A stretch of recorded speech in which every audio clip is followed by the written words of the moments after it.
Welcome back guys. Alors am mbégte encore di daje ak yéen ci beneen vidéo bu bees.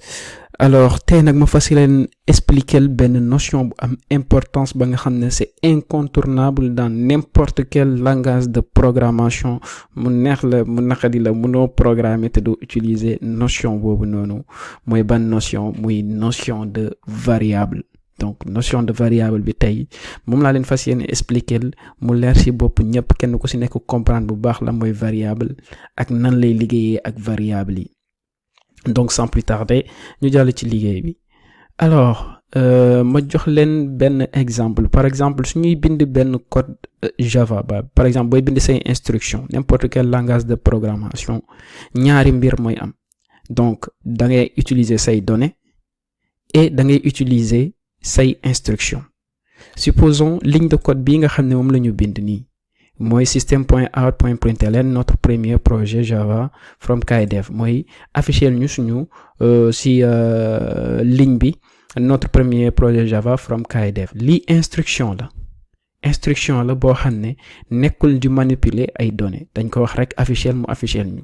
Mais tey boo xoolee fii lan la ñu mën am comme benn donnée boo xam ne mën nañ ko utiliser parce que par exemple bu ñu waree bind benn programme ba nga xam ne dafay wax notre premier projet Java from KDev wala mu wax après from Sénégal wala from France wala from Montpellier ville bu ma neex la alors tout le temps dañuy obligé di duplier code bii nii pour mën a def loolu noonu. Donc bu ñu defee contrôle D léegi fii supposons dañuy bind France. fii ñu bind Sénégal donc fii ñu bind Montpellier. Donc bu ñu defee lii nii ñu compiler ko bi ngeen xoolee automatiquement lii la ñuy am notre premier programme Java from KDev from France from Sénégal from Montpellier. Alors que lii nii yëpp ay données la maanaam lépp la nga xam ne jàpp nga ni war na mën a changer ci benn ligne d'instruction loolu da nga ko war a mën a considérer comme benn donnée boo xam ne da nga koy manipuler. Léegi données yi pour nga mun ko stocker fenn dafa foofu la ñuy soxla notion wu variable. Ma expliquer leen mu gën a leer ci vidéo bi passé jàngal naa leen bu baax la nga xam ne mooy commentaires yi la mooy utilité commentaires yi ak la moo war nga war a mën a utiliser commentaires yi. Donc benn cas pratique bu ndaw mooy si li ma leen bëgg a expliquer ci variable yi sous forme de commentaire laa ko defee commentaire sur plusieurs lignes. Donc su fekkee vidéo boobu daf lay rëcc waaye maa lay delloo ci vidéo boobu noonu ndax nga mun ko seetaan mën a comprendre ba nga dellu si waat ci vidéo bi quoi. Allez léegi fii bu ñu ibbee suñu commentaire yi comme ni ma leen ko expliquer benn programme informatique moom lu muy utiliser mooy des données et des instructions. Donc données yi mooy lépp la nga xam ne jàpp nga ni war na mën a changer mooy la nga xam ne moom ngay manipuler. Instruction yi mooy yow données yooyu noonu nan nga ko fas yéene manipuler. Donc la moo ñu intéressé tey mais c'est pas les instructions en tant que telles parce que instructions yi après dinañu xool bu baax na lañ koy bindee fii benn instruction rek la ñu gisagum mooy nan la ñuy afficher benn information ci écran bi. Donc moom la ñu gisagum comme instruction. Léegi données yi la ñuy njëkk lijjanti parce que données yi ci à travers données yi moo ñuy permettre ñu xam ban façon instruction la ñuy bind. Donc par rapport ak données yi Java dafa am ay données ya nga xam ne ay nombre entier lañ. mu am ay nombre réel mu am ay lépp loo xam ne caractère la mu am chaîne de caractère. Xam naa caractère ak chaîne de caractère mun na am ñoo xam ne duñ ko comprendre. Caractère supposons mooy juste boo waree wax A boo nee A wala nga ne B lii ay caractère la. Caractère mooy benn araf. Par contre su fekkee yow da nga ko bëgg a boole A B C D lii chaîne de caractères la parce que c'est composé de plusieurs caractères. Léegi au lieu ngay am séparation bii ni benn simple guillemets lii mooy syntaxe bi maanaam Java lii la wax nga respecter su fekkee chaîne de caractères la. Donc type de données yoo xam ne dañ koy manipuler ma bamtuwaat ko mooy les nombres entiers. Sànq bindoon naa fi sama âge après ñu bind les nombres réels aussi am nañ ko les caractères les chaînes de caractères les boolins. booléen mooy lépp la nga xam ne maanaam ñaari mbir moo mën a nekk soit nga ne waaw wala déedéet, dugg na wala duggul, génn na wala génnul, takk na wala fay na, maanaam lépp la nga xam ne logiquement lii rek moo mën a am wala leneen li am. maanaam comme tey lu ñuy wax budul Jean di Paul, waaw budul Samb muy bàcc, loolu la quoi, loolu mooy booléen, loolu mooy données booléen ya nga xam ne tey Java mettre na ko à notre disposition pour ñu mun ko manipuler. donc booléen yi nag moom fii ci Java la lay jël, day jël true ou false. true mooy su fekkee dëgg la, false mooy su fekkee du dëgg. su fekkee tàkk na lii ngay def, donc true lay nekk, su fekkee tàkkul false lay nekk, donc lii lay nekk. après ñu am lépp la nga xam ne ay objet la. donc objet yi dafay nekk représentation vie réelle bi. supposons doomu aadama benn objet la, table benn objet la, mango par exemple benn objet la. donc lépp la nga xam ne objet la dans la vie réelle mun nañ ko représenter en informatique sous forme objet virtuel. donc mais loolu noonu yëpp dinañ ci ñëw. donc jàpp leen ni dans un programme informatique on a deux choses, on a les données et les instructions. les données c'est tout ce qui est variable et tout ce qui est information dont on aura à manipuler, et instruction c'est comment est-ce que ces données là seront manipulées à l'intérieur de notre programme. donc loolu mooy nekk instruction yi. léegi variable yi en réalité y a rien de diable sur les variables. saa yoo déggee variable dafa mel ni ay carton nga yor, ay carton. lii supposons ñu yor ñaari carton, ñu yor lii ay carton daal la, c'est des boîtes de chaussures. là c'est des paniers de légumes supposons. donc benn panier légumes nga am ak benn carton daal. léegi fu mu nekk nii ñu ne la yow da ngaa war a denc sa objet yi nga yor. donc objet yi ñu yor lan la, dañoo njëkk a am benn dalu Nike, après ñu am benn ay tamaate. donc bu ñu amee dalu Nike am benn tamaate, ñu am ñaari carton, ñu ne ñu ok carton bi mooy carton dàll yi, carton bi mooy carton légumes yi. léegi yow yaa ko war a ranger. xam naa ba doo jël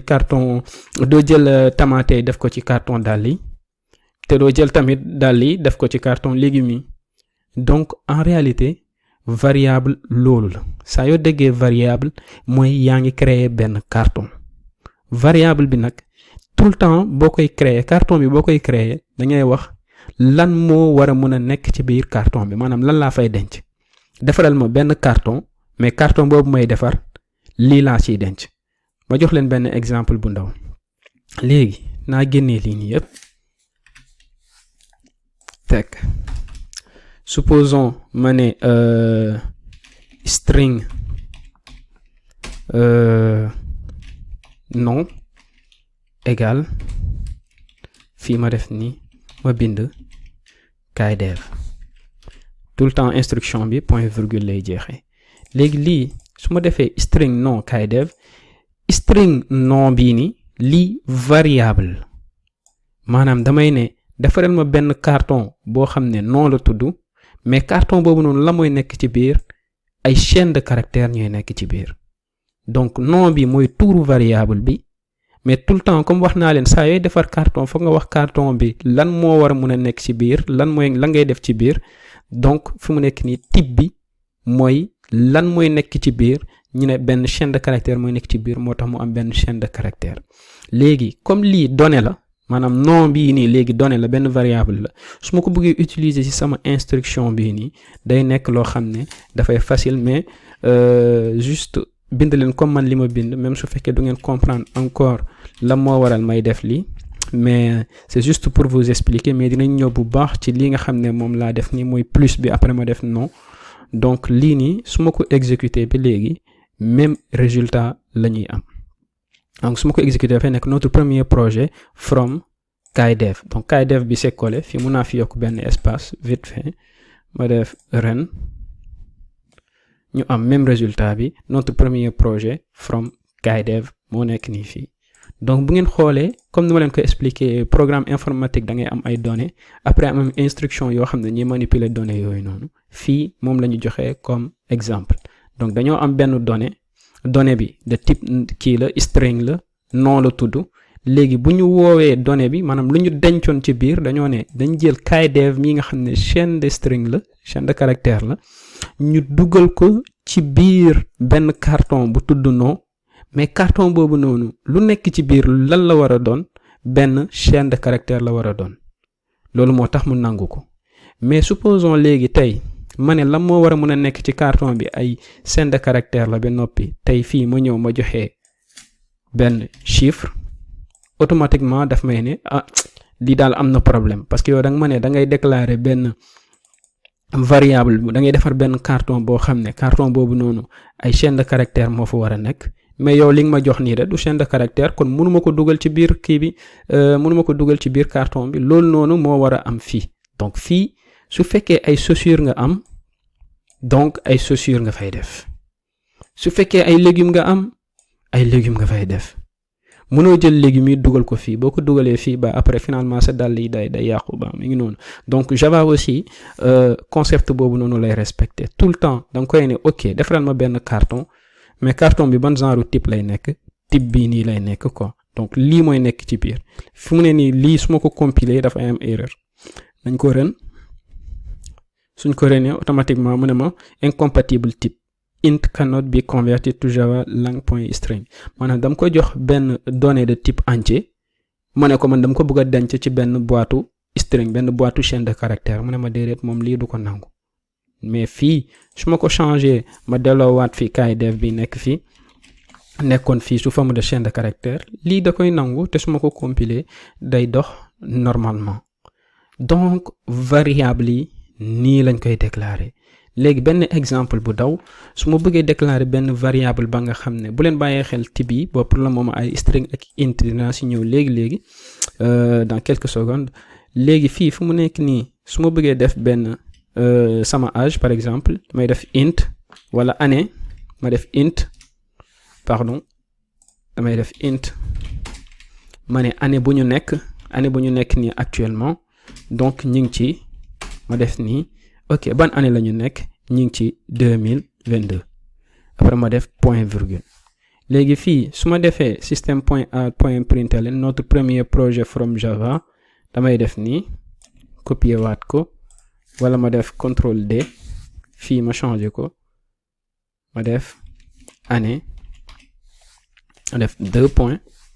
fii ma def plus ma jox ko année bi nii léegi lii su ma ko compiler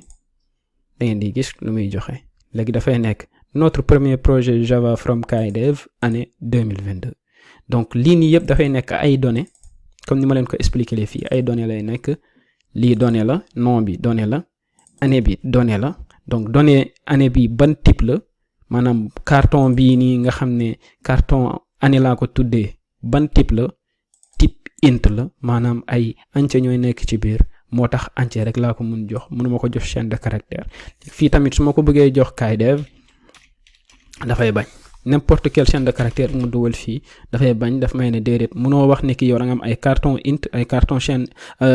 entier ba pare nga bëgg ci def ay chaîne de caractère loolu mënul nekk donc loolu moo tax tout le temps yow sa variable yi balaa nga koy déclarer da ngay xam ban donnée ngay manipuler donnée bi lu mu doon su fekkee sama âge la da ngay ne ok âge bi donc âge bi comme entier la kon su may déclarer variable âge fii supposons ma war a déclarer benn variable âge comme entier la damay ne ok int la amul benn problème comme int la léegi nan laay def âge laa koy tuddee âge mais sama âge la lay nekk supposons fii ma jox ko 22 ma def point virgule pardon donc nii lay demee tout le temps yow fa nga xam li ngay manipuler lu mu doon ndax nga mën a xam type bi âge laay manipuler donc âge lan la int la année laay manipuler année bi lan la int la donc nom la laay manipuler nom bi lan la chaîne de caractère la c'est composé de plusieurs caractères donc string laa koy def en réalité nii la ñuy déclarer variable te lii mooy variable da nga koy utiliser après si say instruction pour mën a bind programme bi comme nu mu waree ay carton la rek tout le temps carton légume carton dàll boo yoree dàll da nga koy def ci carton dàll yi boo yoree légume def ko ci carton légume yi donc variable bi lii la mais tout le temps variable bi booy defar carton bi da ngay wax ban type de données moo war a nekk ci biir ko